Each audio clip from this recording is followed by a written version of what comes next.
जय हिंद दोस्तों। आज हम लोग पुनः उपस्थित हुए हैं आज के नए सेशन में। आज सबसे पहले हम लोग साइंस के क्लास को देखते हैं। उसके बाद आप लोग को बता दें कि प्रतिदिन 2 वीडियो अपलोड होगा और धीरे धीरे हम लोग लाइव भी 7:30 बजे से आना शुरू हो जाएंगे। और 2 वीडियो जो अपलोड होगा, 2 वीडियो में जो पहला 40 मिनट का रहेगा वो रहेगा सिर्फ साइंस और करंट अफेयर्स का, और दूसरा जो 40 मिनट रहेगा दूसरा वीडियो, और वह रहेगा आपका जीके जीएस से। किससे रहेगा? जीके जीएस से। और जो है कि ये पहला जो रहेगा करंट अफेयर्स और स्पेशल साइंस से रहेगा। तो हम लोग धीरे धीरे कवर करेंगे। उसके बाद फिर आपको डेली 2 वीडियो प्राप्त होगा। और उसके बाद जो भी आपका डाउट रहेगा आप कमेंट में कर सकते हैं। और कुछ दिन के बाद कुछ नया नया बुक भी लाएंगे जिससे कि आपका एग्जाम बहुत आसानी से निकल सकेगा। और हम लोग जितना भी प्रयास कर सक रहे हैं आपके एग्जाम निकालने के लिए वो हर हद को पार कर जाएंगे। सिर्फ आप लोग प्रतिदिन रेगुलर बने रहिए इसी तरह। बस आइए आज हम लोग शुरुआत करते हैं आज का सेशन। तो आप लोग बताइएगा कि सिक्का का अध्ययन क्या कहलाता है? न्यूमेस्मेटिक्स। क्या कहलाता है? न्यूमेस्मेटिक्स। सिक्का का अध्ययन न्यूमेस्मेटिक्स कहलाता है, याद रखिएगा। अगला क्वेश्चन आप लोग बताइएगा कि ध्वनि का अध्ययन क्या कहलाता है? एकॉस्टिक्स। ध्वनि का अध्ययन एकॉस्टिक्स। ध्वनि का अध्ययन एकॉस्टिक्स। और प्रकाश का अध्ययन ऑप्टिक्स। प्रकाश का अध्ययन ऑप्टिक्स। प्रकाश का अध्ययन ऑप्टिक्स, ध्वनि का अध्ययन एकॉस्टिक्स। अब ध्वनि का बात करते हैं तो ध्वनि को हम लोग डेसिबल में मापते हैं। किस में मापते हैं? डेसिबल में। और याद रखिएगा ध्वनि जो सुनता है हम लोग कान के द्वारा सुनते हैं। किसके द्वारा सुनते हैं? और कान का अध्ययन होता है ओडोलॉजी। कान का अध्ययन ओडोलॉजी। कान का अध्ययन ओडोलॉजी। नाक का अध्ययन राइनोलॉजी। नाक का अध्ययन राइनोलॉजी। नाक का अध्ययन। और ओडोंटोलॉजी होता है दांत का। ओडोंटोलॉजी दांत का। ओडोंटोलॉजी दांत का, याद रखिएगा। और दांत का सबसे कठोर भाग ऊपर वाला भाग होता है जिसे एनामिल कहते हैं। क्या कहते हैं? एनामिल। क्या कहते हैं? और दांत जो स्थित होता है वह मसूड़ा पर स्थित है। किस पर स्थित है? मसूड़ा। और याद रखिएगा पैरिया जो प्रोटोजोआ के द्वारा होता है वह मसूड़ा को प्रभावित करता है, न कि दांत को। तो एग्जाम में क्वेश्चन पूछेगा कि पैरिया जो रोग होता है वह प्रोटोजोआ से होता है, लेकिन शरीर के किस अंग को प्रभावित करता है? तो तुरंत लोग मार देगा उसमें दांत, क्योंकि पैरिया समझता है दांते में होता है। न, पैरिया मसूड़ा को प्रभावित करता है। किसको प्रभावित करता है? मसूड़ा को, याद रखेगा। और याद रखेगा कि मुंह में जो लार होता है, जब लार का पीएच मान जब हमारा जो है कि 5.6 से जब कम हो जाता है तो उसका जो है कि दांत का क्षरण होना शुरू हो जाता है, अर्थात दांत का टूटना, दांत का सड़ना गलना जो होता है वह आपका 5.6 से कम होने पे ही होता है, याद रखिएगा। और अम्ल वर्षा का पीएच मान 5.5 से कम होने पे होता है। 5.5 से कम होने पे अम्ल वर्षा कहलाता है। अम्ल वर्षा SO2 और NO2 से होता है, याद रखिएगा। SO2 और NO2 के मिश्रण से अम्ल वर्षा बनता है। और अम्ल वर्षा सबसे अधिक जो होता है वह नार्वे में होता है। कहाँ में होता है? नार्वे में। और अम्ल वर्षा के कारण ही आज हम लोग देख रहे हैं कि ताजमहल जितना बढ़िया था वह धीरे धीरे धूमिल पड़ रहा है। कैसा पड़ रहा है? धूमिल, यानी उसका कलर जो है कि वो लेस हो रहा है। अगला क्वेश्चन आप लोग बताइएगा, पक्षी का अध्ययन क्या कहलाता है? ऑर्निथोलॉजी। पक्षी का अध्ययन ऑर्निथोलॉजी। और प्रत्येक वर्ष पक्षी दिवस 12 नवंबर को मनाते हैं। प्रत्येक वर्ष पक्षी दिवस 12 नवंबर को। और पक्षियों का अध्ययन जो होता है वो ऑर्निथोलॉजी कहलाता है। क्या कहलाता है? ऑर्निथोलॉजी। और सबसे छोटा पक्षी हमिंग बर्ड है। सबसे छोटा पक्षी हमिंग बर्ड। और हमिंग बर्ड जब एग्जाम में नहीं आएगा ऑप्शन तो उसके बदले में उसका हिंदी नाम आएगा गुंजन पक्षी। क्या आएगा? गुंजन पक्षी। याद रखिएगा पूरे विश्व का सबसे छोटा पक्षी गुंजन पक्षी, यह हमिंग बर्ड है। यह हमिंग बर्ड है। और यही गुंजन पक्षी पीछे की ओर उड़ता है। कैसे उड़ता है? पीछे की ओर उड़ता है। जैसे हमेशा देखते होंगे कि सब जो पक्षी उड़ता है अपने मुंह की ओर और पूंछ पीछे रहता है, लेकिन उसका जस्ट उल्टा उड़ता है कौन? गुंजन पक्षी, जो विश्व का सबसे छोटा पक्षी है। और विश्व का सबसे बड़ा पक्षी शुतुरमुर्ग है। सबसे बड़ा पक्षी शुतुरमुर्ग है, याद रखिएगा। और सबसे बड़ी कोशिका भी शुतुरमुर्ग के अंडे की होती है। सबसे बड़ी कोशिका शुतुरमुर्ग के अंडे की कोशिका। और याद रखिएगा अंडा का जो ऊपर वाला भाग बना होता है वह बना होता है कैल्शियम कार्बोनेट का। जैसे हम लोग अंडा खाते हैं ना, तो अंडा का जो ऊपर वाला भाग जो छील के फेंक देते हैं वो कैल्शियम कार्बोनेट का बना होता है, अर्थात CaCO3 का बना होता है। किसका बना होता है? CaCO3। और अंडा में जो उजला वाला भाग होता है, जो कि देखिएगा अंडा को एक सबसे पहले ऊपर के उखाड़ के फेंक दिए उसको बोले हम लोग कैल्शियम कार्बोनेट। उसके बाद जो व्हाइट वाला बचा ना तो जो व्हाइट वाला बचा, व्हाइट वालों में ही सबसे अधिक प्रोटीन की मात्रा होती है। तो क्वेश्चन पूछेगा कि अंडा के किस भाग में सबसे अधिक प्रोटीन होता है, तो बताइएगा उजले वाले भाग में। क्या बताइएगा? उजले वाले भाग में, उजले वाले भाग में। और अंदर में जो होता है वो भ्रूण टाइप का, वो जो भ्रूण टाइप का होता है उसको देखते होंगे कि उसमें वसा की मात्रा बहुत अधिक होती है। जो जिम करने वाले व्यक्ति रहते हैं, जो डेली एक्सरसाइज करते हैं, वो उसे नहीं खाते हैं, सिर्फ उजला वाला खा के अंदर वाला फेंक देते हैं। तो समझिएगा कि उसको अधिक खाने से शरीर में बसा पड़ेगा। जब शरीर में अधिक बसा पड़ेगा तो कोलेस्ट्रॉल की मात्रा बढ़ जाएगा हृदय में। किस में बढ़ जाएगा? कोलेस्ट्रॉल की मात्रा। वसा को अधिक सेवन करने से कोलेस्ट्रॉल बढ़ता है, और जब शरीर में कोलेस्ट्रॉल बढ़ जाएगा तो आपका हृदय गति रुक जाएगा। क्या हो जाएगा? हृदय गति रुक जाएगा, अर्थात उसी को कहते हैं हृदयाघात होना। क्या होना? हृदयाघात होना। और आपका जो है कि शरीर में जो है कि आपका रक्त पंप करना हृदय बंद कर देगा, आपको हार्ट अटैक आ सकता है। हार्ट अटैक आ सकता है, याद रखिएगा। अगला क्वेश्चन आप लोग बताइएगा, रेशम कीट उत्पादन क्या कहलाता है? सेरीकल्चर। क्या कहलाता है? सेरीकल्चर। रेशम कीट उत्पादन सेरीकल्चर। और याद रखिएगा कि भारत में सबसे अधिक रेशम का उत्पादन कर्नाटक करती है। कौन करती है? कर्नाटक। रेशम का उत्पादन सबसे अधिक कर्नाटक करती है, और पूरे विश्व लेवल पे रेशम का उत्पादन सबसे अधिक चीन करता है। कौन करता है? चीन। इसीलिए सिल्क मार्ग का जो खोज किया था भारत और चीन के बीच, वो कनिष्क ने किया था। तो सिल्क मार्ग का खोज भारत और चीन के बीच हुआ है, वह किया है कनिष्क ने। किसने किया है? कनिष्क ने। और कनिष्क याद रखिएगा कि शक संवत का भी शुरुआत करवाया है। किसका शुरुआत करवाया है? शक संवत का शुरुआत वो किया है आपका कनिष्क ने। किसने किया है? कनिष्क ने। याद रखिएगा 78 ईस्वी में। कब करवाया है? 78 ईस्वी में। और विक्रम संवत का शुरुआत होता है 58 ईसा पूर्व में। 58 ईसा पूर्व में। और हिजरी संवत का शुरुआत 622 ईसा पूर्व। 622 ईसा पूर्व। अगला क्वेश्चन आप लोग बताइएगा, मधुमक्खी पालन क्या कहलाता है? एपीकल्चर। मधुमक्खी पालन एपीकल्चर। मधुमक्खी पालन एपीकल्चर। अब बात करते हैं मधुमक्खी का। तो मधुमक्खी में याद रखिएगा कि मधुमक्खी में जो अम्ल पाया जाता है वो कौन सा अम्ल होता है? फॉर्मिक अम्ल। कौन सा? फॉर्मिक अम्ल। अब बात करते हैं मधुमक्खी का।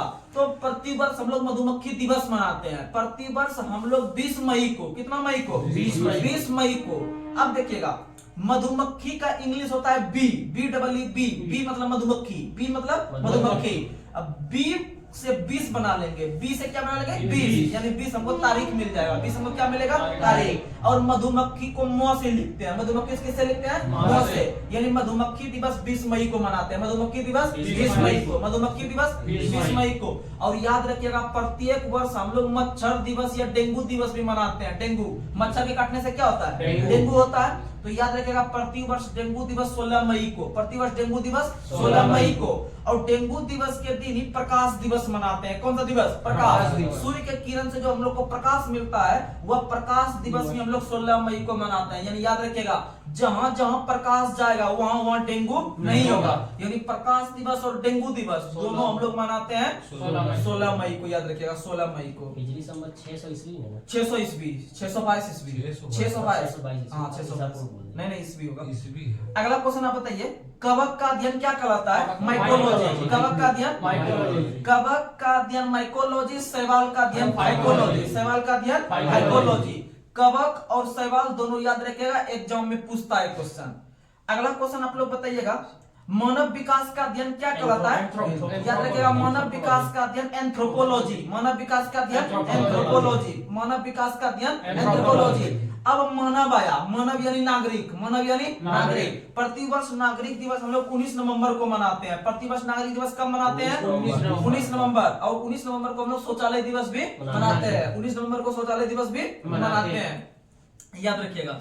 अगला क्वेश्चन आप लोग बताइएगा कि त्वचा रोग का अध्ययन क्या कहलाता है? डर्मेटोलॉजी। त्वचा रोग का अध्ययन डर्मेटोलॉजी। और ये जो त्वचा के ऊपर में पाया जाता है वो एपिडर्मिस पाया जाता है। क्या पाया जाता है? एपिडर्मिस। और त्वचा का रंग मेलानिन के कारण, किसके कारण? मेलानिन के कारण। त्वचा का रंग जो होता है, देखिए सबसे पहले हमारे शरीर का सबसे बड़ा अंग त्वचा है। हमारे शरीर का सबसे बड़ा अंग कौन सा है? त्वचा है। और याद रखिएगा कि त्वचा में एक परत पाया जाता है, इसे एपिडर्मिस कहते हैं। क्या कहते हैं? एपिडर्मिस कहते हैं। और त्वचा का जो रंग गोरा या काला होता है वह मेलानिन के कारण। किसके कारण? मेलानिन के कारण। किसके कारण? मेलानिन के कारण, याद रखिएगा।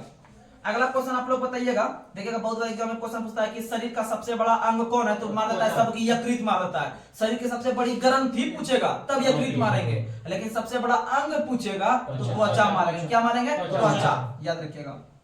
अगला क्वेश्चन आप लोग बताइएगा कि स्वप्न का अध्ययन क्या कहलाता है? ओरिनोलॉजी। स्वप्न यानी सपना, स्वप्न यानी सपना। और हम लोग सपना जो आता है ना हम लोग को, ये ओढ़ना, ओढ़ के आता है सपना। ओढ़ना समझते हैं, इसको सॉल्व करते हैं, तो ओढ़ना ओढ़ के हम लोग को सपना आएगा, ऐसे सपना नहीं आएगा। तो याद रखेगा कि स्वप्न का अध्ययन ओरिनोलॉजी, स्वप्न का अध्ययन ओरिनोलॉजी।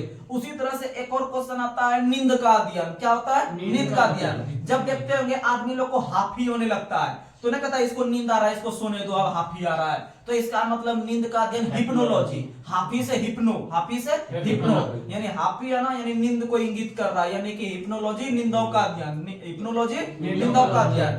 और याद रखिएगा नींद, सबसे अधिक जो नींद आता है वह एक बीमारी होता है, सोने की बीमारी। कौन सी बीमारी? सोने की बीमारी, जो प्रोटोजोआ से होता है। किसके कारण होता है? प्रोटोजोआ से, जो कि सीसी मच्छी मक्खर के काटने से होता है। किसके काटने से? सीसी मक्खी के काटने से। सीसी मक्खी के काटने से आपका जो होता है वो क्या होता है?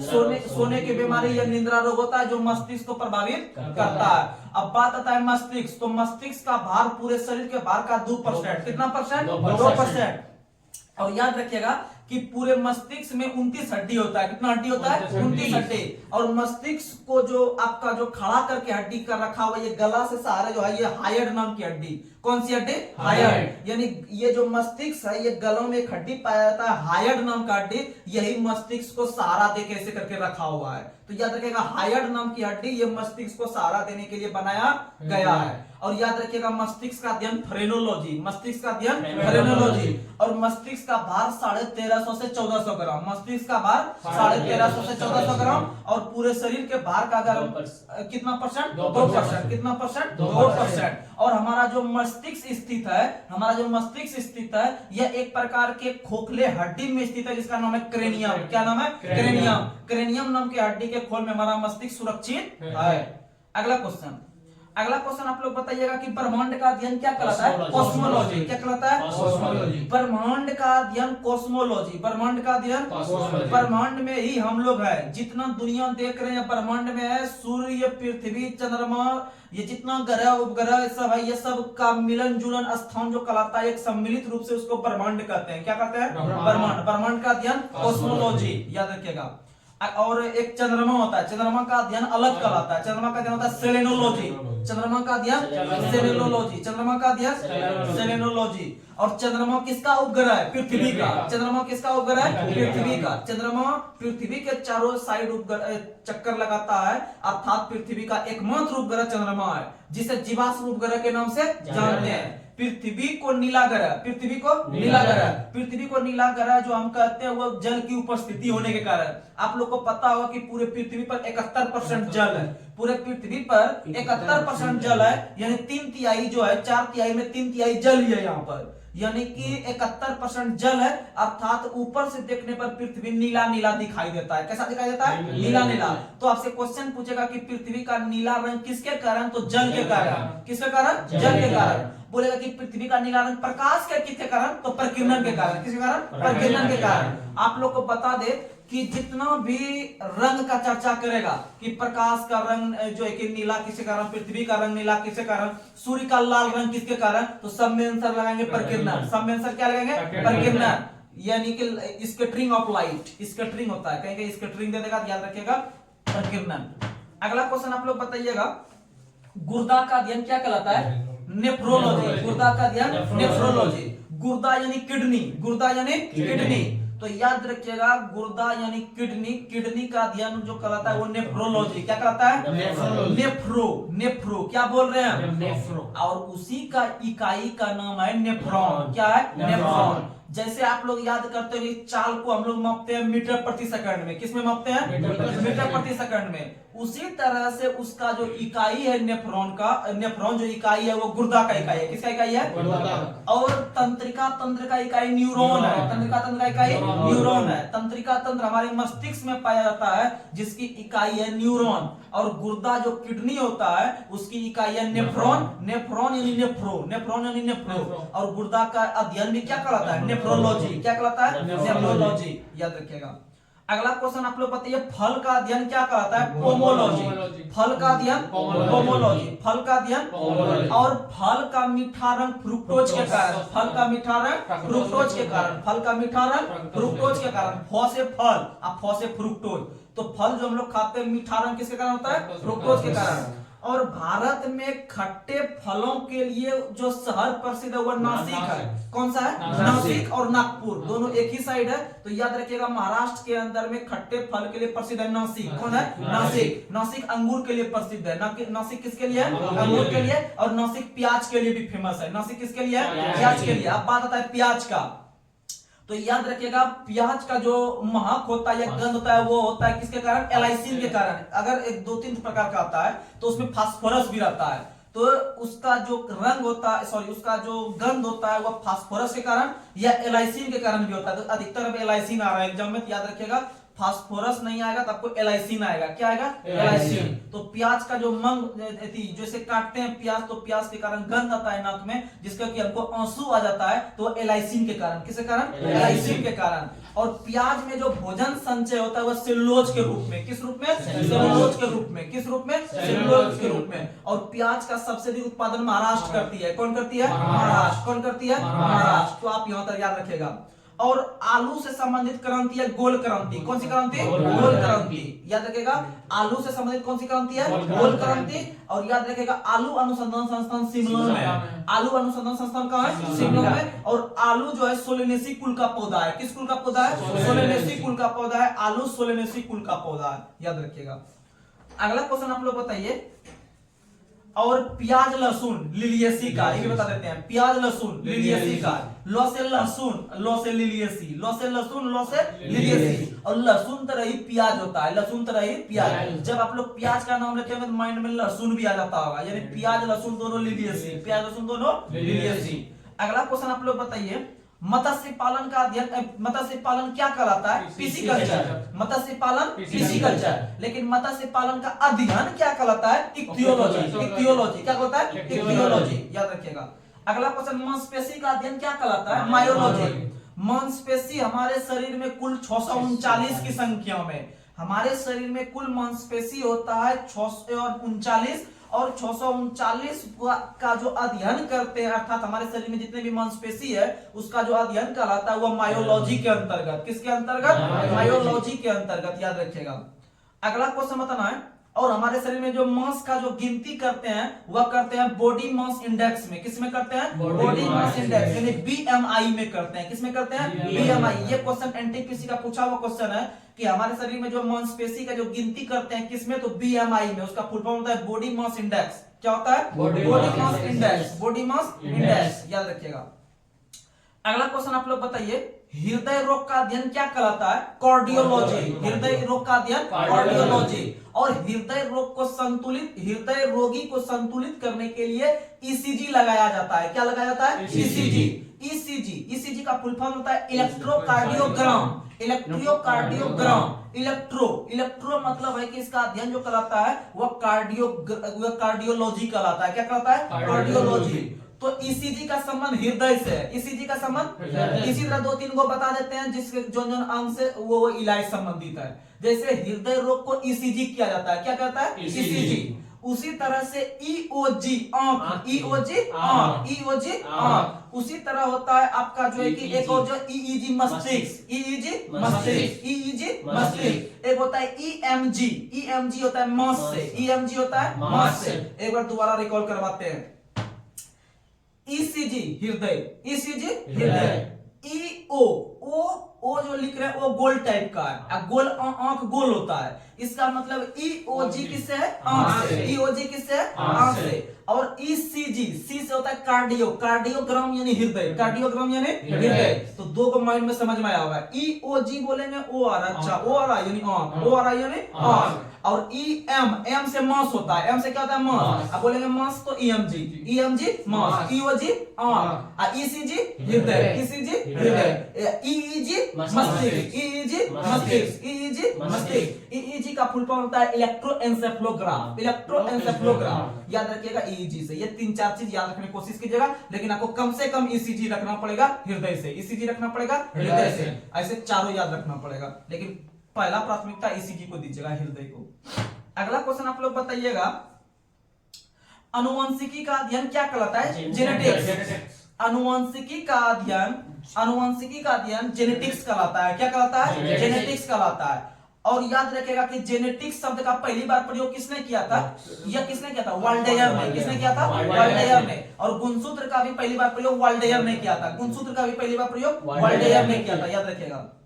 अगला क्वेश्चन बताना है, और जीन शब्द का पहली बार प्रयोग जोहानसन ने किया था। जीन शब्द का पहली बार प्रयोग जोहानसन ने किया। हाँ, जीन का पहली बार प्रयोग 1905 के अंदर में जोहानसन ने किया था। किसने किया था? जोहानसन ने। और अगला क्वेश्चन बताना है, उत्तक का अध्ययन क्या कहलाता है? हिस्टोलॉजी। उत्तक यानी टिश्यू, उत्तक यानी टिश्यू, याद रखिएगा। उत्तक का अध्ययन हिस्टोलॉजी, उत्तक का अध्ययन हिस्टोलॉजी। और कोशिका का अध्ययन साइटोलॉजी, कोशिका का अध्ययन साइटोलॉजी। तो उत्तक का अध्ययन हिस्टोलॉजी, कोशिका का अध्ययन साइटोलॉजी, और हड्डी का अध्ययन ऑस्टियोलॉजी। हड्डी का अध्ययन ऑस्टियोलॉजी, हड्डी का अध्ययन। और हमारे शरीर में हड्डी की संख्या कितनी होती है? 206। कितना होता है? 206। नवजात शिशु में 300, नवजात शिशु में 300, नवजात शिशु में 300, और एक स्वस्थ मनुष्य में 206, 206। और सबसे लंबी हड्डी फीमर, सबसे लंबी हड्डी फीमर, जिसे जंग की हड्डी या उरु की हड्डी के नाम से भी जानते हैं। और सबसे छोटी हड्डी कान की हड्डी, सबसे छोटी हड्डी कान की हड्डी, इसका नाम है स्टेपिज की हड्डी। क्या नाम है? स्टेपिज की हड्डी। और हड्डी का अध्ययन ऑस्टियोलॉजी, हड्डी का अध्ययन ऑस्टियोलॉजी। और हड्डी हड्डी जोड़ क्या कहलाता है? हड्डी और हड्डी का जोड़ क्या कहलाता है? ये पहले पूछ रहे हैं।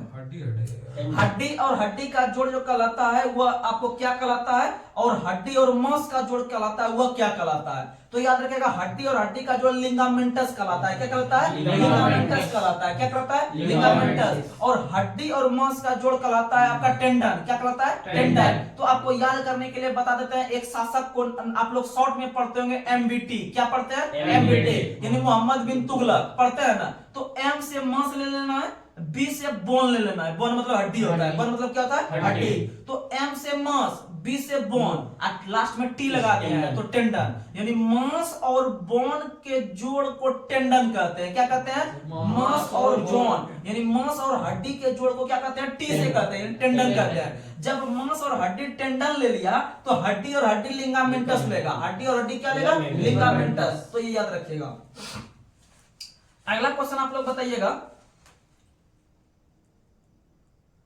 प्रकाश का अध्ययन क्या कहलाता है?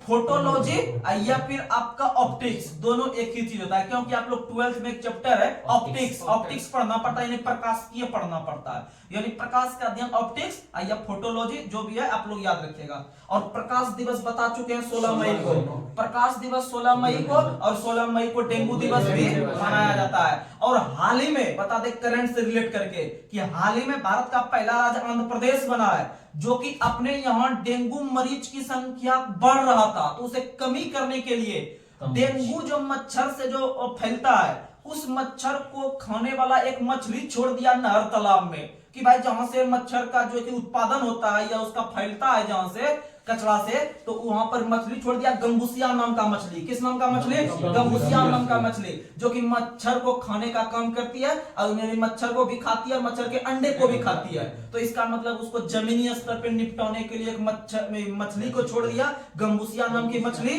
जो कि आपको अंडे खा लेगी मछली का, इसका मच्छर का। जो किस राज्य ने यह किया है? आंध्र प्रदेश ने। क्वेश्चन पूछेगा, किस राज्य ने गंबूसिया मछली को डेंगू में कमी लाने के लिए छोड़ा है? क्या बोलिएगा? आंध्र प्रदेश। क्या बोलिएगा? आंध्र प्रदेश। आंध्र प्रदेश की वर्तमान राजधानी कहाँ है? अमरावती। और वही अमरावती भारत का 25वां हाईकोर्ट बना है। क्या हाईकोर्ट? 25वां हाईकोर्ट। तो याद रखिएगा, भारत में वर्तमान समय में 25 हाईकोर्ट है और एक सुप्रीम कोर्ट है, याद रखिएगा। अगला क्वेश्चन आप लोग बताइएगा, सौंदर्य का अध्ययन क्या कहलाता है? कैलोलॉजी। सौंदर्य का अध्ययन कैलोलॉजी। सौंदर्य का अध्ययन कैलोलॉजी कहलाता है, और स्वपन का अध्ययन ओरिनोलॉजी कहलाता है, और नींद का अध्ययन हिप्नोलॉजी। नींद का अध्ययन, यानी नींद आता है तो हम लोग को हाफी आता है, तो ये ध्यान में रखना है। अगला क्वेश्चन आप लोग बताइएगा, मृदा का अध्ययन क्या कहलाता है? पेडोलॉजी। मृदा यानी मिट्टी, मृदा यानी मिट्टी, और मिट्टी का अध्ययन पेडोलॉजी, मिट्टी का अध्ययन पेडोलॉजी। और याद रखिएगा, प्रत्येक वर्ष मृदा दिवस 5 दिसंबर को, प्रत्येक वर्ष मृदा दिवस 5 दिसंबर, प्रत्येक वर्ष मृदा दिवस 5 दिसंबर। और याद रखिएगा, और 5 दिसंबर 2013 को नेल्सन मंडेला का निधन होता है। नेल्सन मंडेला का और नेल्सन मंडेला पूर्णतः विदेशी बने हैं। भारत रत्न पाने वाले वो 1990 में मिला है, भीमराव अंबेडकर के साथ मिला है और उसके द्वारा लिखा गया पुस्तक का नाम है लॉन्ग वॉक, ये struggle is my life, struggle is my life, struggle is my life. हम बोल रहे थे long walk to freedom. Long walk to freedom है आपका दलाई लामा का पुस्तक। किसका पुस्तक है? Dalai Lama. Long walk to freedom Dalai Lama और स्ट्रगल इज माई लाइफ किसका है? Nelson Mandela. और इंडियन स्ट्रगल है सुभाष चंद्र बोस। इंडियन स्ट्रगल है सुभाष चंद्र बोस। और इटरनल इंडिया है, और इटरनल इंडिया है इंदिरा गांधी। इटरनल इंडिया है इंदिरा गांधी, याद रखिएगा। अब आइए हम लोग करंट की ओर चलते हैं।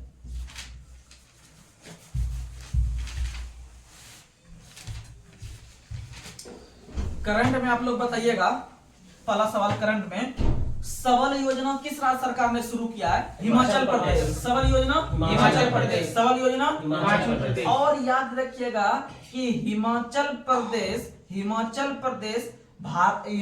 प्रदेश पहला ऐसा राज्य बना है जिन्होंने अपने यहाँ इलेक्ट्रिक बस का शुरुआत करवाया। किसका शुरुआत? Electric bus. इलेक्ट्रिक बस का शुरुआत कराने वाला भारत का पहला राज्य हिमाचल प्रदेश बना है। और हिमाचल प्रदेश में ही रोहतांग दर्रा है। कौन सा दर्रा है? रोहतांग दर्रा। और रोहतांग दर्रा का नाम बदलकर कौन सा सुरंग? अटल सुरंग। कौन सा सुरंग? अटल सुरंग। तो रोहतांग दर्रा का नाम बदलकर अटल सुरंग किया गया। वो किस राज्य सरकार के द्वारा? हिमाचल प्रदेश के द्वारा। और याद रखिएगा हिमाचल प्रदेश की राजधानी शिमला है। हिमाचल प्रदेश की राजधानी कहाँ है? शिमला। और हिमाचल प्रदेश का एक और राजधानी है धर्मशाला। एक और राजधानी कौन सा है? धर्मशाला। एक और राजधानी कौन सा है? धर्मशाला, याद रखिएगा। अगला क्वेश्चन आप लोग बताइएगा, मुख्यमंत्री संपूर्ण पुष्टि योजना किस राज्य सरकार ने? उड़ीसा। उड़ीसा। मुख्यमंत्री संपूर्ण पुष्टि योजना किस राज्य ने? उड़ीसा। मुख्यमंत्री संपूर्ण पुष्टि योजना उड़ीसा ने। और उड़ीसा के वर्तमान में मुख्यमंत्री नवीन पटनायक। कौन है? नवीन पटनायक। और उड़ीसा का स्थापना 1 अप्रैल 1936 को। उड़ीसा का स्थापना 1 अप्रैल 1936 को बिहार से अलग होकर। किससे अलग होकर? बिहार से अलग होकर 1 अप्रैल 1936 को इसका स्थापना हुआ। और प्रत्येक वर्ष इसीलिए 1 अप्रैल को उड़ीसा दिवस या उत्कल दिवस के रूप में मनाते हैं, याद रखिएगा। और वहां से एक शासक शासन करते थे जिसका नाम था कलिंग राजा खारवेल। क्या नाम था? कलिंग राजा खारवेल। कलिंग राजा खारवेल का संबंध उड़ीसा से था। और याद रखिएगा कि ये जो कलिंग राजा खारवेल है इससे संबंधित है हाथी गुम्फा अभिलेख। कौन सा अभिलेख? हाथी गुम्फा।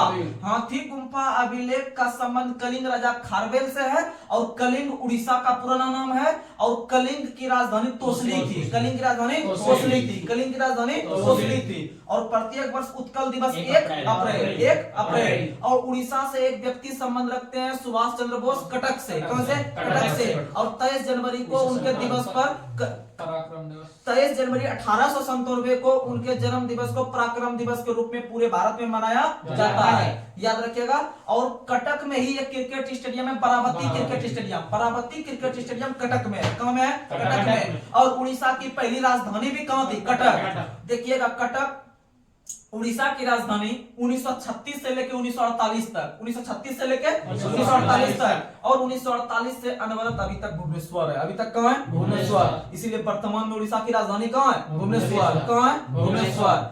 जब 1948 याद आया तो एक बात बता देते हैं कि अभी जो फिलिस्तीन और इजराइल के बीच जो युद्ध चल रहा है, तो फिलिस्तीन से ही अलग होकर 1948 में इजराइल बना। 1948 में इजराइल बना। ये क्वेश्चन पूछेगा, यह पूछ सकता है क्योंकि दोनों चर्चाओं में है कि फिलिस्तीन से किस वर्ष विभाजन होकर इजराइल का निर्माण किया गया। तो याद रखिएगा 1948 में। क्या बोलिएगा? 1948 में। अच्छा क्वेश्चन है, ध्यान से रखिएगा याद। अगला क्वेश्चन आप लोग बताइए, हाल ही में भारत के अंदर में जितने भी कामगार हैं उसे पैसा देने के लिए या लोन देने के लिए प्रधानमंत्री नरेंद्र मोदी ने अपने जन्म दिवस अर्थात 17 सितंबर को कौन सा योजना शुरू किया? तो पीएम विश्वकर्मा योजना। पीएम विश्वकर्मा योजना। यानी जितना आपका लोहार है या फिर जितना आपका ये क्या कहते हैं उसको छोटा छोटा उद्योग चलाता है, लघु उद्योग या चरखा वगैरह चलाता है, तो ये छोटे छोटे उद्योग हैं जिसे लघु उद्योग कहते हैं, इसे और थोड़ा ऊपर करने के लिए, इसे विकास करने के लिए नरेंद्र मोदी के द्वारा पीएम विश्वकर्मा योजना चलाया। आप लोग को पता होगा विश्वकर्मा का नाम लिए तो आप लोग विश्वकर्मा भगवान का पूजा करते होंगे, यानी कि आपका जो लोहा सबका जो पूजा होता है, बड़ा बड़ा मशीन से जो फैक्ट्री में पूजा करता है, उस दिन विश्वकर्मा पूजा मनाया जाता है। तो विश्वकर्मा पूजा जो कि 17 तारीख को हम लोग मनाते हैं प्रत्येक वर्ष, तो इसीलिए 17 सितंबर को जो शुरू किया नरेंद्र मोदी ने विश्वकर्मा किया, यानी पीएम विश्वकर्मा किया। इसका मतलब विश्वकर्मा यानी मशीन से संबंधित है, मशीन यानी लोगों को रोजगार जो कर रहा है अपना, उसी को डेवलप करने के लिए पीएम विश्वकर्मा योजना 17 सितंबर को। और 17 सितंबर को नरेंद्र मोदी का जन्म दिवस याद रखिएगा। और यही नरेंद्र मोदी भारत की आजादी के बाद जन्म लेने वाले भारत के पहले प्रधानमंत्री हुए हैं, यानी भारत आजाद हुआ 1947 में, इनका जन्म 1947 के बाद हुआ है, तब जाकर ये प्रधानमंत्री बने, देश का हिस्सा बनने वाले पहले। सेम इसी तरह जो वर्तमान समय में भारत के राष्ट्रपति हैं द्रौपदी मुर्मू, 1958 में इनका जन्म हुआ है, तो हम बोल सकते हैं कि भारत की आजादी के बाद भी राष्ट्रपति बनने वाले पहले व्यक्ति बने कि नहीं बने? तो वर्तमान समय में जो दोनों पद पर बैठे हुए हैं, दोनों का जन्म आजादी के बाद ही हुआ है, दोनों का जन्म आजादी के बाद ही हुआ है। तो नरेंद्र मोदी का जन्म भाई कब हुआ है? तो नरेंद्र मोदी का जन्म 1950 में हुआ है। कब हुआ है? 1950 में। नरेंद्र मोदी का जन्म आजादी के बाद अर्थात 17 सितंबर 1950 को हुआ है। और द्रौपदी मुर्मू राष्ट्रपति जो है वर्तमान में, उनका जन्म जो हुआ है वह हुआ है आपका 1958 में। 1958 में हुआ है, जून महीना में हुआ है। किस महीना में हुआ? जून महीना में, शायद 18 या 20 जून है, इसी में कुछ है, तो 20 जून ही शायद है। 20 जून 1958 को उनका जन्म हुआ है। उड़ीसा में जन्म हुआ था। कहाँ जन्म हुआ था? उड़ीसा में। कहाँ हुआ था जन्म? उड़ीसा में। और नरेंद्र मोदी का जन्म ये गुजरात के वडनगर में, गुजरात के वडनगर में, उसका संबंध वडनगर से है। अगला क्वेश्चन बोलिएगा। अगला क्वेश्चन आप लोग बताइएगा, नाश्ता योजना का शुरुआत किस राज्य ने किया? तमिलनाडु यानी चेन्नई। नाश्ता योजना का शुरुआत तमिलनाडु। नाश्ता योजना का शुरुआत और तमिलनाडु की राजधानी चेन्नई है। तमिलनाडु का राजधानी कहाँ है? चेन्नई। और तमिलनाडु का राजधानी चेन्नई है। और तमिलनाडु जो है कि कहने का मतलब है कि तमिलनाडु के अंदर में एक शहर है मदुरई। कौन सा शहर है? मदुरई। मदुरई में एक मंदिर बहुत फेमस है, इसका नाम है मीनाक्षी मंदिर। क्या नाम है? मीनाक्षी मंदिर, जो कि आपको किसे समर्पित है? तो ये बोलिएगा पार्वती को। किसे समर्पित है? पार्वती को। मीनाक्षी मंदिर आपका जो है कि पार्वती को समर्पित है, जो मदुरई में है। और मदुरई को हम लोग त्योहारों की नगरी के रूप में जानते हैं। और मदुरई जो है कि वैगई नदी किनारे है। किस नदी किनारे है? वैगई नदी किनारे है। अगला क्वेश्चन आप लोग बताइए, अमृत भारत स्टेशन योजना का शुरुआत कौन सा रेलवे जोन ने किया? दक्षिणी रेलवे। कौन सा रेलवे? दक्षिणी रेलवे। और दक्षिणी रेलवे का मुख्यालय भी चेन्नई है। दक्षिण रेलवे का मुख्यालय कहाँ है? चेन्नई। उत्तर रेलवे का मुख्यालय कहाँ है? दिल्ली। उत्तर रेलवे मुख्यालय कहाँ है? दिल्ली। पूर्व रेलवे मुख्यालय कलकत्ता। पूर्व रेलवे मुख्यालय कलकत्ता। अब पश्चिम रेलवे का मुख्यालय पश्चिम रेलवे का मुख्यालय मुंबई है। पश्चिम रेलवे का मुख्यालय बताइए। अहमदाबाद। पश्चिम रेलवे का मुख्यालय है आपका चर्चगेट यानी मुंबई। पश्चिम रेलवे मुख्यालय कहाँ है? चर्चगेट यानी मुंबई, याद रखेगा। और पश्चिम मध्य रेलवे का मुख्यालय जबलपुर। पश्चिम मध्य रेलवे का मुख्यालय जबलपुर, याद रखिएगा। और भारत के अंदर में सबसे लंबा जो रेलवे जोन है, जहां पर सबसे लंबा पटरी बिछा हुआ है या ट्रैक बिछा हुआ है, वो है आपका उत्तर रेलवे में। कहाँ है? उत्तर रेलवे में। उत्तर रेलवे यानी दिल्ली। उत्तर रेलवे यानी दिल्ली। और उत्तर रेलवे भारत का पहला ऐसा रेलवे जोन बना है कि उस रेलवे जोन में जितना भी अब इंजन का निर्माण होगा वहां के फैक्ट्री में, तो उस सभी इंजन का नाम महापुरुष के नाम पर रखा जाएगा। किसके नाम पर रखा जाएगा? महापुरुष। यानी कोई इंजन बनाया, उसका नाम खुद ही नाम बोस कर दिया। एक नया इंजन बनाया, उसका नाम महात्मा गांधी कर दिया। एक इंजन बनाया, उसका नाम सुभाष चंद्र बोस कर दिया। अर्थात बोल सकते हैं कि उत्तर रेलवे भारत का पहला ऐसा रेलवे जोन बना जो कि अपने सभी प्रकार के जो बनेंगे इंजन का निर्माण, जो लोकोमोटिव का निर्माण होंगे, उसमें का नामकरण किसी महापुरुष के नाम पर होगा, याद रखिएगा। अगला क्वेश्चन बताना है, कौन से मंत्रालय ने, भारत सरकार के किस मंत्रालय ने पोषण भी पढ़ाई भी योजना शुरू किया। तो महिला एवं बाल विकास मंत्रालय जो वर्तमान में है स्मृति ईरानी। कौन है? स्मृति ईरानी। याद रखिएगा पोषण भी, पोषण मतलब खाना, पोषण मतलब खाना पीना और पढ़ाई लिखाई, ये दोनों जो शुरुआत किया है पोषण भी पढ़ाई भी योजना यह किया है महिला एवं बाल विकास मंत्री अर्थात स्मृति ईरानी के द्वारा। याद रखिएगा। अब बात आता है यहाँ पर पोषण का, तो याद रखिएगा एक अनुच्छेद है अनुच्छेद 47 नीति निर्देशक तत्व जो 36 से 51 है, इसके बीच में आता है एक अनुच्छेद अनुच्छेद 47। कौन आता है? 47। अनुच्छेद 47 पोषाहार के स्तर में वृद्धि करता है, यानी पोषण है उसमें। क्या है? पोषण। तो याद रखिएगा क्वेश्चन पूछेगा कि निम्न में से कौन सा अनुच्छेद पोषाहार के स्तर में वृद्धि करने का उल्लेख करता है, तो बोलिएगा अनुच्छेद 47। क्या बोलिएगा? अनुच्छेद 47। जो भारत सरकार या किसी अन्य राज्य सरकार के द्वारा जो आम नागरिक को जो कुछ मात्रा में चावल दिया जाता है, कुछ मात्रा में गेहूं दिया जाता है, कुछ मात्रा में दाल दिया जाता है खाने में। आप लोग देखेंगे कोविड के समय में बहुत सारा जो है कि बंटवारा होता था कि भाई जो है कि राज्य सरकार इतना फंड दिया है कि बांट दीजिए चावल, जाके गेहूं बांट दीजिए। तो ये नीति निषेध तत्व के अंतर्गत आता है। किसके अंतर्गत आता है? नीति निषेध तत्व के अंतर्गत, यानी डीपीएसपी के अंतर्गत आता है। अनुच्छेद 47 के तहत ही पटाता है कि भाई लोग को कुछ खाने के नहीं मिल रहा है तो उसके पोषाहार के स्तर में कैसे वृद्धि होगा, तो इसको दिया जाए, तो इसको दिया जाए। तो बोल सकते हैं कि ये सब चीज जो भारत सरकार या राज्य सरकार कर रहा है कौन अनुच्छेद के तहत? 47। किस अनुच्छेद? 47। अगर वो नहीं भी देता तो हम उसके विरुद्ध जो है कि कोई भी बात लेके हाईकोर्ट या सुप्रीम कोर्ट नहीं जाते, क्योंकि आप लोग को पिछले क्लास में बताए थे कि न्यायालय में हम किसी भी तरह का डीपीएसपी का बात लेके नहीं जा सकते हैं, क्योंकि डीपीएसपी न्यायालय में अपरिवर्तनीय है। उसको लेकर सरकार करे कि या नहीं करे उसके विरुद्ध कोई भी कार्रवाई हम नहीं कर सकते हैं। और मौलिक अधिकार का अगर कोई हनन करता है तो हम डायरेक्ट सुप्रीम कोर्ट तक भी जा सकते हैं। इसीलिए याद रखिएगा इन दोनों में अंतर। और याद रखिएगा अनुच्छेद 47 में समझ में आ गया होगा कि किसी भी व्यक्ति के पोषण स्तर में वृद्धि सरकार का दायित्व बनता है कि करे। तो इसका मतलब है कि अगर कोई व्यक्ति शराब पी रहा है, क्या पी रहा है? शराब, तो इसका मतलब उसका पोषण के स्तर में वृद्धि होगा कि कमी होगा? कमी होगा। शराब पीने से शरीर नुकसान होता है, इसका मतलब उसका पोषण स्तर घट रहा है। जो व्यक्ति 60 साल जीने वाला है वो 40 साल में ही चल जाएगा, तो इसका मतलब उसका पोषण स्तर में कमी हो रहा है। तो इसका मतलब किसी भी राज्य सरकार के द्वारा जो शराब बंद करना चाहिए कि नहीं करना चाहिए? जब शराब बंद करना चाहिए इसका मतलब है कि उस व्यक्ति का पोषण के स्तर में वृद्धि होगा कि नहीं होगा? अब शराब जहां चालू है वहां व्यक्ति पी रहा है, उसका शराब स्तर घट रहा है। तब जैसे भी बिहार है, बिहार ने उसको बंद कर दिया। जब बंद कर दिया तो व्यक्ति का जीवन स्तर अब अच्छा होगा कि नहीं होगा? यानी पोषण का स्तर में वृद्धि होगा। इसका मतलब क्वेश्चन पूछेगा कि किसी भी राज्य सरकार के द्वारा जो शराब बंद किया जाता है वह किस अनुच्छेद के तहत बंद किया जाता है? तो अनुच्छेद 47 के तहत। किसके तहत? 47 के तहत। काहे किसी व्यक्ति का पोषण स्तर में क्या होगा? बढ़ोतरी होगा। क्या होगा? बढ़ोतरी। तो यहां तक समझ में आया? यानी किसी को आप समझा सकते हैं कि जितना भी धान चावल गेहूं जो बांटता है ना सरकार, यह अनुच्छेद 47 के तहत। अगर शराब बंद करता है ना, यह भी अनुच्छेद 47, क्योंकि दोनों पोषण के स्तर में वृद्धि करने वाला चीज है। ये सब चीज याद रखिएगा।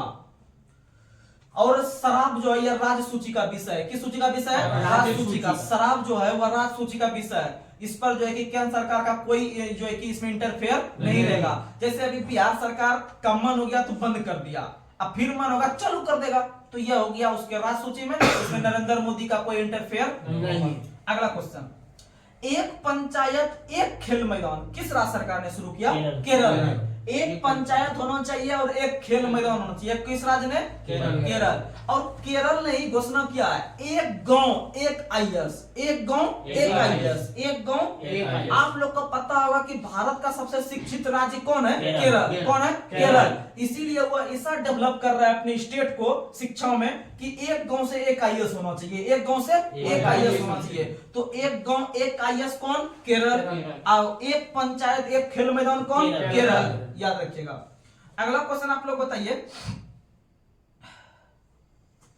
75/25 यह पहल कौन मंत्रालय ने शुरू किया है? 75/25 यह पहल किया है केंद्र स्वास्थ्य मंत्रालय। कौन मंत्रालय? केंद्र स्वास्थ्य मंत्रालय। और वर्तमान में स्वास्थ्य मंत्री भारत के हैं मनसुख मांडविया। कौन है? मनसुख। अगर स्वास्थ्य सही रहेगा तो मन भी सुख रहता है। अगर स्वास्थ्य सही रहेगा तो मन भी क्या रहता है? सुख रहता है। यानी कि स्वास्थ्य मंत्री मनसुख है। स्वास्थ्य मंत्री कौन है? मनसुख है। याद रखिएगा।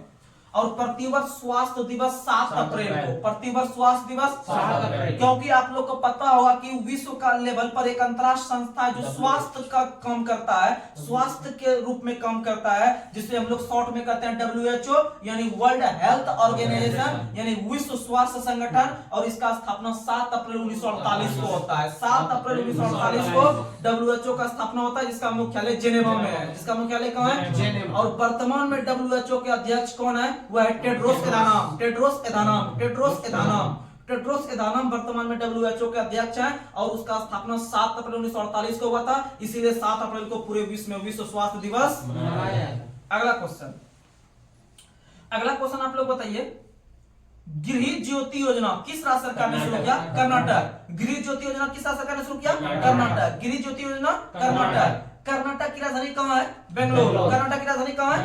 बेंगलोर। किस नदी किनारे है? कृष्णावती नदी। बेंगलोर किस नदी किनारे है? कृष्णावती नदी। किस नदी किनारे? कृष्णावती नदी किनारे। चलिए बताइएगा अगला क्वेश्चन, ओपेक एक तेल निर्यातक देशों का समूह है, इसका स्थापना कब हुआ है? 1960। ओपेक का स्थापना कब हुआ है? 1960। याद रखिएगा OPEC, इसका फुल फॉर्म बता देते हैं क्या है नहीं है, इसका मुख्यालय कहाँ है और इसके वर्तमान में अध्यक्ष कौन है, ये सब चीज ध्यान में रखना है पूछता है एग्जाम में। तो OPEC, ओपेक, इसको शॉर्ट में कहते हैं ओपेक, उसका फुल फॉर्म होता है organisation of petroleum exporting countries. Organisation of petroleum exporting countries यानी पेट्रोलियम को एक्सपोर्ट कर रहा है, यानी पेट्रोलियम का निर्यात कर रहा है। क्या कर रहा है? निर्यात कर रहा है। तो ओपेक का जो स्थापना हुआ था वो बगदाद में हुआ था। कहां पे हुआ था? बगदाद में। इराक की राजधानी है बगदाद। इराक की राजधानी है बगदाद और बगदाद में ही 1960 को ओपेक का स्थापना होता है।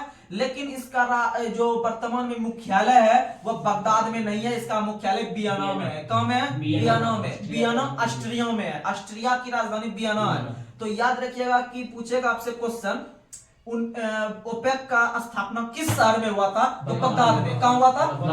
स्थापना हुआ था बगदाद में, लेकिन क्या उसका मुख्यालय भी वही है? अभी नहीं, मुख्यालय उसका वियना है। मुख्यालय कहां है? वियना। और स्थापना कब हुआ है? 1960। और यह इसका काम क्या है सबसे मेन? तो तेल का निर्यात करना, तेल का निर्यात करना। और याद रखिएगा कि ओपेक के वर्तमान में अध्यक्ष है आपका हलघीस। कौन है? हलघीस। अलघीस, अलघीस, अलघीस, याद रखिएगा ओपेक के अध्यक्ष हैं अलघीस। अगला क्वेश्चन आप लोग बताइएगा, एका आंदोलन के नेता कौन थे? मदारी पासी। कौन थे? मदारी पासी। एका आंदोलन के नेता मदारी पासी थे। और एका आंदोलन का नेतृत्व जो मदारी पासी ने किया था यह कर्नाटक के अंदर में। कौन किया था? कर्नाटक। और आप लोग को पता होगा एपिको आंदोलन। एपिको आंदोलन बता देते हैं। एपिको आंदोलन जिस प्रकार से आप लोग चिपको आंदोलन का नाम सुने होंगे, चिपको आंदोलन उत्तराखंड से शुरू हुआ था सुंदरलाल बहुगुणा के द्वारा। उसमें क्या था कि बहुत सारा जो पेड़ कटा जा रहा था तो वहां के व्यक्ति के द्वारा उस पेड़ में चिपक जाता था तो पेड़ कटने से बच जाता था। तो उसी तरह से उसी के आधार पे आपका एपिको आंदोलन का शुरुआत कर्नाटक आंध्र प्रदेश इलाकों में जो किया था वह आपका क्या था? हेगड़े ने। किसने किया था? हेगड़े ने 1984 में किया था। कब किया था? 1984 में। और 1973 में किया था सुंदरलाल बहुगुणा ने। किसने किया था? सुंदरलाल बहुगुणा ने। और 1984 में क्या है? हेगड़े नाम के व्यक्ति ने कर्नाटक आंध्र प्रदेश के अंदर में एपिको आंदोलन, काम वही था, पेड़ को पकड़ना काम वही था, लेकिन नाम अलग था। साउथ का नाम थोड़ा अलग होता है और ये नॉर्थ का था। तो याद रखिएगा कि चिपको आंदोलन के आधार पर एपिको आंदोलन का शुरुआत कर्नाटक के अंदर में किसने किया है? हेगड़े ने। किसने किया? हेगड़े ने। वो 84 में हुआ है, साउथ वाला 84 में, और ये सुंदरलाल बहुगुणा वाला 73 में। और 73 में ही प्रोजेक्ट टाइगर भी आया है। 73 में प्रोजेक्ट टाइगर आया है। अगला क्वेश्चन आप लोग बताइएगा कि भारत का सबसे छोटा राज्य कौन सा है? गोवा। सबसे छोटा राज्य गोवा। सबसे बड़ा राज्य राजस्थान। सबसे बड़ा राज्य राजस्थान। जनसंख्या में सबसे बड़ा उत्तर प्रदेश। जनसंख्या में सबसे बड़ा उत्तर प्रदेश। जनसंख्या में सबसे छोटा सिक्किम। जनसंख्या में सबसे छोटा सिक्किम। जनसंख्या दिवस कब मनाते हैं? 11 जुलाई। 11 जुलाई जनसंख्या दिवस। जनगणना का अध्ययन डेमोग्राफी। जनगणना का अध्ययन डेमोग्राफी। अगला क्वेश्चन, मानसून किस भाषा का शब्द है? अरबी। मानसून किस भाषा का शब्द है? अरबी। मानसून किस भाषा का शब्द है? अरबी। और मानसून का पहली बार प्रयोग किसने किया था? मानसून का पहली बार प्रयोग किया था हिप्पालस ने। किसने किया था? हिप्पालस ने। मानसून का पहली बार प्रयोग किसने किया था? हिप्पालस ने। और मानसून किस भाषा का शब्द है? अरबी। याद रखिएगा। अगला क्वेश्चन बताइए, चाय के लिए उपयुक्त मिट्टी कौन सी है? लेटेराइट। चाय के लिए उपयुक्त मिट्टी कपास के लिए उपयुक्त मिट्टी काली कपासी या रेगुलर मिट्टी। और चाय का सबसे अधिक उत्पादन करती है असम। चाय का सबसे अधिक असम। और कपास सबसे अधिक गुजरात। कपास सबसे अधिक गुजरात। और याद रखेगा प्रतिवर्ष चाय दिवस 15 दिसंबर को, चाय दिवस प्रतिवर्ष। और चाय में थीन पाया जाता है, चाय में थीन, चाय में थीन, कॉफी में कैफीन, कॉफी में कैफीन, चाय में थीन, याद रखेगा। अगला क्वेश्चन आप लोग बताइए, मेटूर बांध, मेटूर बांध किस राज्य में है? मेटूर बांध तमिलनाडु में है। मेटूर बांध कहाँ है? तमिलनाडु में कावेरी नदी पर। तमिलनाडु में कावेरी नदी पर, तमिलनाडु में कावेरी नदी पर। और याद रखिएगा इसी तरह से एक और बांध है अलमाटी बांध। कौन बांध? अलमाटी बांध। अलमाटी बांध कृष्णा नदी पे आंध्र प्रदेश में। अलमाटी बांध कृष्णा नदी पर आंध्र प्रदेश में। और मेटूर बांध कावेरी नदी पर तमिलनाडु में। ये याद रखिएगा, बहुत फेमस क्वेश्चन है दोनों। अगला क्वेश्चन आप लोग बताइए, मयूर तख्त या तख्ते ताउस का संबंध किस शासक से? शाहजहां। किसे? शाहजहां से। किसे? शाहजहां से। और न्याय की जंजीर बनाया है जहांगीर ने। न्याय की जंजीर बनाया है जहांगीर ने। और याद रखेगा मयूर शासन का जो निर्माण किया था वो किया था बेबादल खां। किसने किया था? बेबादल खां। मयूर शासन का निर्माण किसने किया था? बेबादल खां। संबंध है शाहजहां से। संबंध है और न्याय की जंजीर जहांगीर। न्याय की जंजीर जहांगीर। जंजीर जहांगीर। जंजीर जहांगीर। जंजीर जहांगीर। अगला क्वेश्चन आप लोग बताइएगा, फतेहपुर सीकरी का निर्माण किस शासक ने? अकबर। फतेहपुर सीकरी का निर्माण 1571 में अकबर ने किया था और फतेहपुर सीकरी को ही अपनी राजधानी बनाया था। अगला क्वेश्चन, ग्रैंड ट्रंक रोड का निर्माण किस शासक ने? Sher Shah Suri. Grand trunk road का निर्माण किस शासक ने? शेरशाह सूरी। अगला क्वेश्चन बताइए, स्वतंत्र भारत की पहली महिला स्वास्थ्य मंत्री कौन थी? राजकुमारी अमृता कौर। राजकुमारी अमृता कौर। और राजकुमारी अमृता कौर स्वास्थ्य विभाग में थी। और याद रखिएगा कि एक ही मंत्रिमंडल के अंतर्गत आपका एक ही जो कि कार्यभार संभाला था, एक ही पद का, वह राजकुमारी अमृता कौर जो कि स्वास्थ्य मंत्री का कार्यभार संभाला था। और वर्तमान में स्वास्थ्य मंत्री मनसुख मंडाविया। अगला क्वेश्चन आप लोग बताइएगा, सार्वजनिक हित याचिका की संकल्पना की शुरुआत किस देश से हुआ है? अमेरिका से। कहां से हुआ? अमेरिका से। जिसे हम लोग पील करते हैं, इसे क्या कहते हैं? पील। PIL पील, जिसका फुल फॉर्म होता है public interest litigation. Public interest litigation. इसका शुरुआत अमेरिका से हुआ है। कहां से हुआ है?